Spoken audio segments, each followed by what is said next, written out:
amati mbégteeg bànneex di ànd ak yéen ñu tawlu ci 5M TV Sénégal jërë ngeen jëf.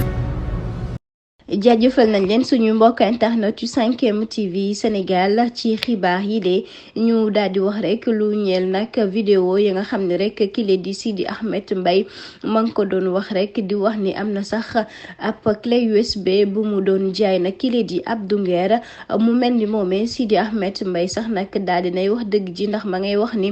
su amoon sax nag yile vidéo du ko jaayee nag fukki million ndax kile di Abdou Nguer sax nag moom bëggoon na ko jëndee lu ëpp loolee